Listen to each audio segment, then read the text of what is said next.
Iniciamos Pensamiento Crítico. El día de hoy vamos a hablar sobre las elecciones de Brasil, el gigante sudamericano, un país al que muchos miran o lo ven como el llamado a ejercer el liderazgo en UNASUR, el liderazgo en la región. Sin embargo, Brasil es un país muy particular. Los presidentes de Brasil, tanto Ignacio Lula como la propia Dilma Rousseff, nunca han querido asumir ese liderazgo. Pero ahora hay unas elecciones. Y parece que en política nada está dicho. Esas elecciones en Brasil, en que Dilma Rousseff parecería hubiera tenido todas las oportunidades para salir reelecta, el día de hoy tiene un proceso electoral bastante cuesta arriba. ¿Qué hizo que los brasileños cambien? ¿Y qué puede pasar en caso de que Dilma Rousseff no continúe en el gobierno de Brasil? Son temas que vamos a tratar el día de hoy con Amaury Chamorro, analista político, comunicador social, originario de Sao Paulo y de Brasil, conocedor, por cierto, de esta realidad. Amaury, buenos días, bienvenido. Buenos días, felicitaciones por su cumpleaños. Bueno, muchas gracias. Bueno, Amaury, te invito y también invito a los amigos televidentes que veamos y escuchemos a Alejandra Basantes. ¿Qué nos tienes, Alejandra, sobre estas elecciones en Brasil? ¿Qué se está jugando en Brasil? Otro de los temas que se tratarán este día dentro de nuestro espacio de entrevistas se enmarca en las próximas elecciones en Brasil, que se realizarán el 5 de octubre y donde dos candidatas de izquierda aspiran a ser electas para un nuevo periodo de gobierno. Se trata de Marina Silva, quien postula a la presidencia por el Partido Socialista Brasileño PSB, y Dilma Rousseff, la actual presidenta y candidata a la reelección por el Partido de los Trabajadores PT. La intención de voto actual va a favor de Marina Silva, quien según encuestas subió entre el 18 y 29 de agosto de 21% a 34% en el primer turno, mientras que Rousseff cayó 2 puntos porcentuales, la misma que ha sufrido varias críticas por su gobierno. Además, estas elecciones serán las más caras de la historia de Brasil. Su costo será de unos 31.500 millones de dólares. Una cantidad suficiente para financiar durante 6 años el principal programa social del país, el Beca Familia. ¿Cómo se desarrollan las elecciones en Brasil? ¿Cuáles son las posibilidades de Dilma Rousseff en ganar? Son puntos que se debatirán en Pensamiento Crítico. Así es, Alejandra, ¿cuáles son las posibilidades de Dilma Rousseff de ganar, de revertir esto que dicen las encuestas? Bueno, las encuestas tampoco tienen el 100% asegurado los resultados, pero aparentemente aquí ha habido un cambio en las preferencias electorales. Y Amaury Chamorro, en uno de sus artículos, tituló este artículo "Lo imprevisible cambia el rumbo de las elecciones en Brasil". Y es que la muerte del candidato presidencial Eduardo Campos produjo este cambio. Recordemos que Marina Silva fue o era la candidata a la vicepresidencia de Eduardo Campos. Al fallecer un trágico accidente, ella asume el resto de la presidencia. Pero ¿quién es Marina Silva? Marina Silva es una política ambientalista perteneciente al Partido Verde y también aparentemente una ferviente evangélica cristiana que ha dicho en más de una ocasión que antes de tomar cualquier decisión consulta a la Biblia, a las Sagradas Escrituras. Esa posición de ella o este pensamiento o esta creencia ha sido muy criticado en Brasil en algunos sectores, sin embargo sigue estando en las preferencias electorales. Y otro tema polémico que ella ha mencionado es estar en contra de la unión de los matrimonios de los sectores GBLTI, cosa que también ha generado cierto rechazo en estos sectores, pero sin embargo también sigue estando en las preferencias. Amaury Chamorro, lo imprevisible cambió las preferencias electorales en Brasil. Sí, realmente. La muerte de Campos fue una tragedia, ¿no? Pero Campos representaba en ese momento apenas el 9% de las intenciones de voto. Marina Silva tuvo en las elecciones anteriores, que también fue candidata a la presidencia contra Dilma, justamente el 20% de la intención de voto. Entonces, Marina asume el puesto, el PSB, el Partido Socialista Brasileño, la coloca como candidata, siendo que ella no es del partido, ¿no? Ella intentó fundar un partido que se llamaba Red Sustentabilidad, pero no consiguió las firmas necesarias para que el partido pudiera competir directamente en las elecciones. ¿Pero qué hace que esto dé un giro? Porque nosotros podemos entender que una muerte trágica genere un efecto de solidaridad, pero un candidato que tenía el 9% prácticamente sin ningún tipo de opción de ganar las elecciones, hace que su candidata a la vicepresidencia, que por más que haya participado en elecciones anteriores, hoy tenga un crecimiento abrupto y que sorprenda a todo Brasil y a Latinoamérica. Hay dos factores muy importantes. Marina, ella concentra una serie de posibles ansiedades de la sociedad brasilera, de personas que son afines de la izquierda, del PT, pero que de alguna manera se han decepcionado un poco con la forma de gestionar el país, pues, podemos decir así. Entonces, Marina es una ex miembro fundadora del Partido de los Trabajadores de Lula, fue ministra de Lula, y cuando ella rompe con el partido, ella concentra esa intención de cambiar, supuestamente ella habla mucho de la nueva política, de cambiar el país, ella no quiere reelegirse, caso, o sea, gana las elecciones ahora, ella no pretende postularse después. Entonces la sociedad brasilera y las personas que son de alguna manera simpatizantes a este proceso de cambio que hubo en Brasil, de esos 12 años del gobierno del PT, se apuntan a Marina porque ella supuestamente provee un futuro más participativo, más colaborativo, a donde las personas, los jóvenes de manera general, podrían participar más directamente en ese gobierno. A ver, pero hasta hace poco, para Latinoamérica y el mundo, Brasil, este gigante latinoamericano, estaba siendo un ejemplo en cuanto a política de desarrollo económico y desarrollo social. Por lo menos así se lo veía desde afuera. Ahora, hacia adentro, parece que las asimetrías sociales han pesado mucho a la hora de tomar decisiones por quién votar. La asimetría es una teoría bien interesante porque en ese sentido, lo que pasa ahora, bajo mi evaluación como comunicador, es que Brasil, el gobierno del PT, el partido y el gobierno federal han realizado los 4 años del gobierno de Dilma una comunicación que no ha sido eficiente en relación a promover y decirle a la población brasilera qué es lo que se ha hecho. O sea, por más que aquí en el Ecuador o en cualquier país se sepa que Brasil ha habido una migración económica de 40 millones de personas salen de la pobreza y son ahora clase media en Brasil, es una migración es importante en términos de un universo de población. El problema es, y valga la redundancia, que el problema era mucho más profundo y estructural. Claro, o sea, hubo un proceso de mejora de las condiciones económicas y sociales del país, un proceso de inclusión, la cantidad de gente y de jóvenes que ahora están en las universidades es inigualable, son los menores índices de desempleo y todo lo demás. Pero el gobierno federal y el PT dejaron un componente muy importante del proceso político de lado, que son las redes sociales.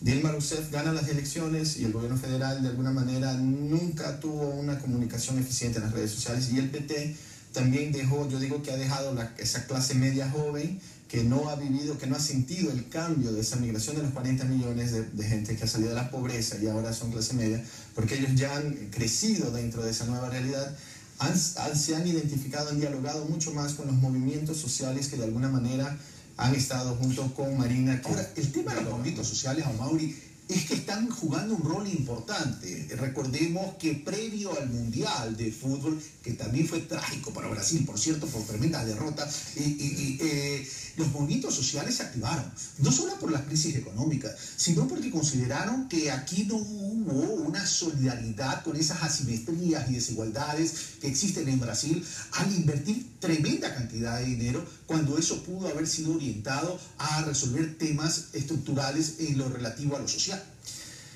También, la juventud, todo comienza, es importante entender cómo comenzaron esos movimientos sociales, ¿no? Esas manifestaciones que estuvieron, yo estaba en Brasil el año pasado justamente en ese momento, todo comienza en São Paulo con una pequeña manifestación, unas 100 personas que fueron a reclamar que se aumentaría 20 centavos de real el precio del pasaje del bus.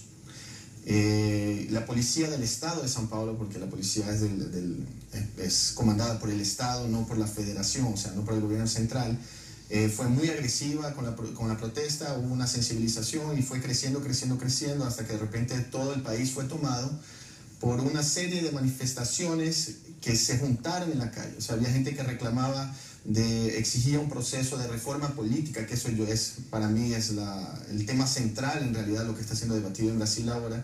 La reforma política, había un grupo de jóvenes que discutía y pedía, por ejemplo, el pase libre, que los estudiantes no pagaran el bus para poder ir a las escuelas.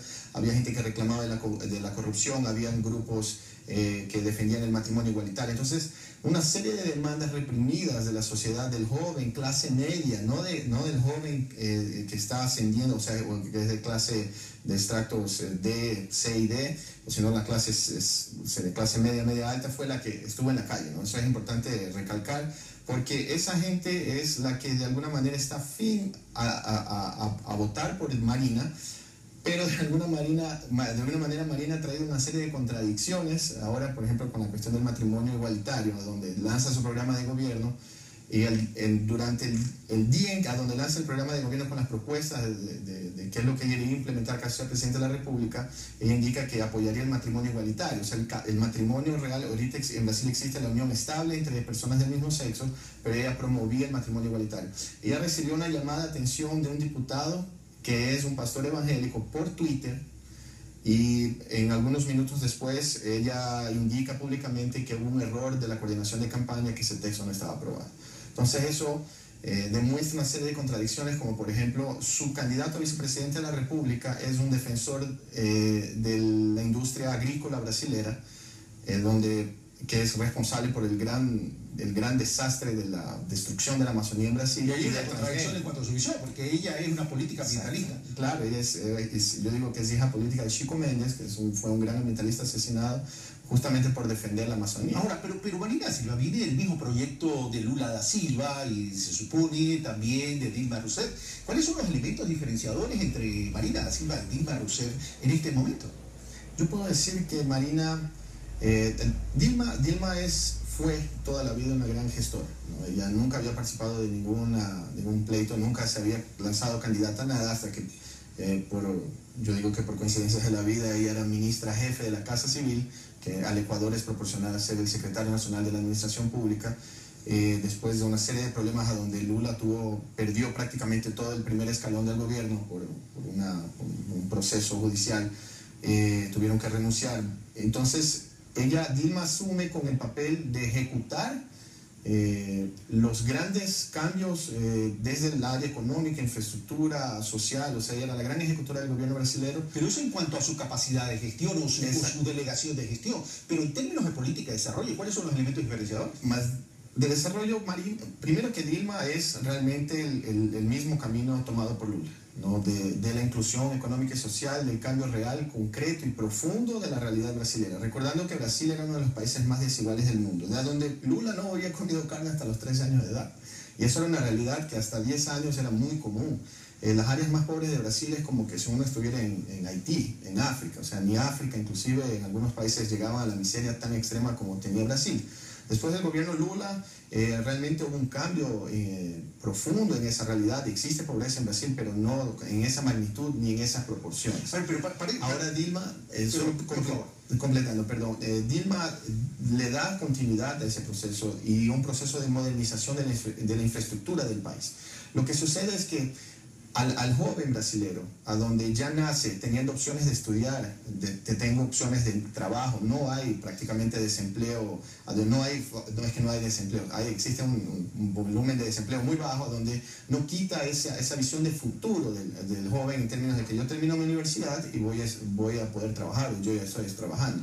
O sea, no hay una visión de que económicamente Brasil está en una situación difícil. Esa es una proyección muy construida también por los medios de comunicación, que de cierta manera son alineados a la derecha brasilera, y eso es muy claro. En Brasil es muy sensible. La familia más rica de Brasil es la dueña de la red de Globo, a donde Marina, ella trae de ese joven la posibilidad de lo subjetivo, de lo intangible, de cambiar un país. Ella tiene un discurso no tiene visiones concretas, por ejemplo, en lo económico, en lo social, vamos a invertir tanto en empleo. Inclusive han habido contradicciones en la inversión del dinero traído del petróleo, que ahora Brasil descubrió el presal, ¿no? Que es esa camada de petróleo que hay abajo del sal, a donde Dilma había dicho, y lo firmó, y eso fue aprobado, que había más de $1 trillón de reales, o sea, como más de 1.000 millones de reales, se ha invertido en educación. Pero aquí lo que me quedaría claro sería lo siguiente, que si bien Marina a lo mejor, a tu criterio, no maneja un discurso de desarrollo inclusivo, maneja un discurso esperanzador. Exactamente. Pero en ese discurso esperanzador parece que también maneja varios matices, porque estaba leyendo que en algunos analistas que la concepción política de Marina Silva también como que tranquiliza a un sector poderoso de Brasil, que son los banqueros. Claro, la coordinadora de campaña de Marina es la dueña del mayor banco de Brasil, que debe 7.000 millones de dólares en impuesto a la renta al gobierno. Ella, y es la gran bandera de Marina, miren las contradicciones, y eso es lo que de alguna manera ya la coordinación de campaña tanto de Aécio Neves del PSDB como de Dilma está intentando desconstruir.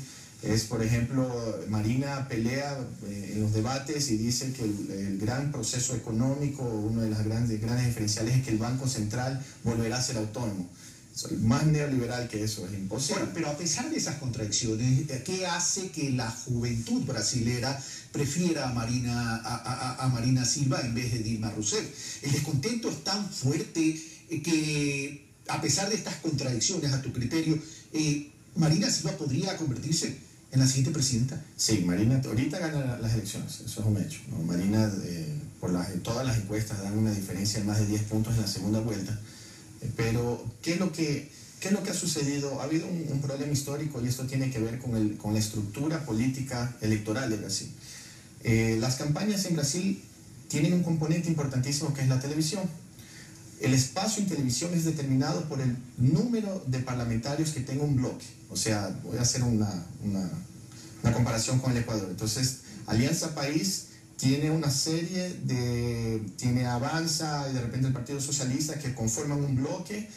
Ese bloque tiene X% del Parlamento Nacional. Entonces, al momento de tener una elección, el tiempo de televisión de 1 hora se le divide a los partidos, a los bloques conforme. Pero eso no tiene que ver con equidad democrática. No, pero claro, no, para nada. Lo peor es que eso ha forzado, e inclusive el PT combatió antes de que Lula fuera presidente de la República, combatió muy vehementemente una reforma política para que los partidos no tengan que asociarse. Entonces ahorita el PT, y ya desde que es gobierno, tiene su bloque a partidos de la extrema derecha brasileña, por ejemplo. ¿Qué sucede? Cuando el PT asume la postura de gobernar al país, no hizo cambios estructurales como la reforma política, por ejemplo. El joven ya no reclama más de la pobreza, pero le parece un absurdo, ya son otras necesidades, es otra visión del mundo. Entonces Dilma Rousseff ha sido posicionada durante 4 años por esa ausencia de un proceso comunicacional constante, tanto del gobierno nacional como del partido y de sus bases. Ha sido posicionada como más de lo mismo, o sea, el PT ha defendido tanto, pero mira, continúan asociados a los partidos de derecha, o sea, también de alguna manera defienden el agronegocio, hay problemas de corrupción.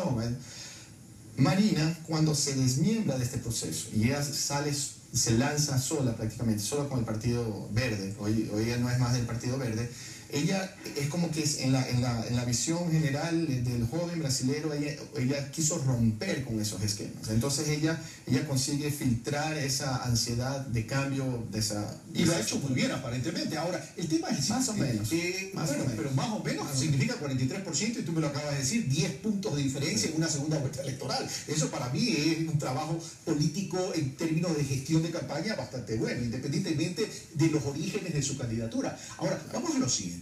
Ahora, esas son las posibilidades de Marina Silva frente a Dilma Rousseff. Pero hablemos de la gobernabilidad. La gobernabilidad también está dada no solo por el comportamiento de las organizaciones sociales y de los ciudadanos, sino también en cuanto a la conformación legislativa. ¿Cómo quedaría esa conformación legislativa frente a un eventual gobierno de Marina Silva?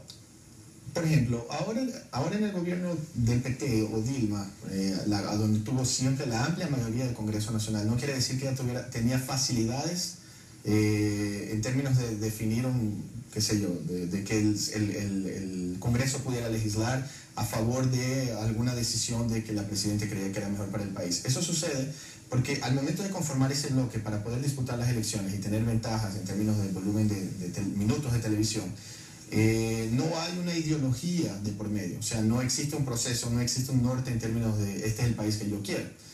Entonces, a cada votación hay que negociar. Es muy complicado y ahí se negocia. Entonces, yo quiero un ministerio, tú me das al estilo de la política antigua, la práctica de la política antigua. Exactamente. Ahora, pero ese tema, ¿qué tanto va a afectar esa gobernabilidad?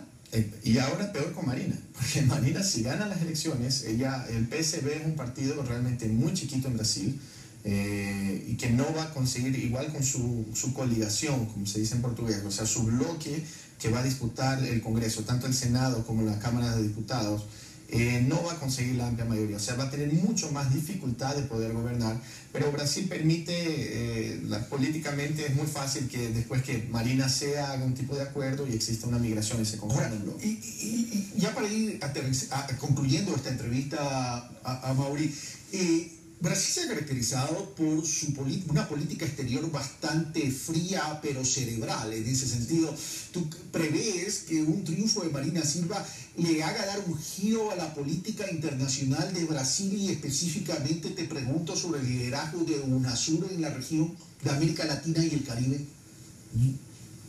Una muy buena pregunta. Hasta ahora Marina no se ha posicionado, y el tema internacional como relaciones internacionales, no económicos, sino estamos hablando sobre temas políticos internacionales, no ha entrado al debate en Brasil. O sea, la situación es tan compleja ahorita, tan tensa, y los asuntos internos han pautado tanto el debate político, que realmente Marina no se ha posicionado. Bajo mi evaluación, los sectores de la derecha están muy metidos en la campaña de Marina. Eso es un hecho. Al momento en que Marina gane, ella tiene un acuerdo de la derecha y los sectores radicales religiosos, evangélicos, y eso va a cambiar un poco el estilo de gobierno de Brasil. Realmente Brasil estuvo toda la vida apuntado más a Europa, el gobierno Lula ha cambiado, ha trabajado mucho con América del Sur, también ha ayudado mucho a África, pero yo no sé si Marina entra en esa disputa es decir, en conclusión, de la lideranza. Marina Silva es un tremendo signo de interrogación en el futuro de Brasil. Exactamente, y para la región. Y para la región, evidentemente. Amable Chamorro, muchas gracias por estar con nosotros. Bueno, amigos clientes, esto fue Pensamiento Crítico, soy Carlos Rabascal. A propósito, habíamos anunciado la entrevista con María Fernanda Espinosa, ministra de Defensa Nacional. Lamentablemente no ha podido asistir, me indican que ha llamado a excusarse por cuanto ha amanecido con su estado de salud delicado. Así que bueno, le deseamos pronta mejoría y esperemos que pronto poderla tener acá. Esto fue Pensamiento Crítico, soy Carlos Rabascal. Una pausa y regresamos con los deportes con Diego Valencia.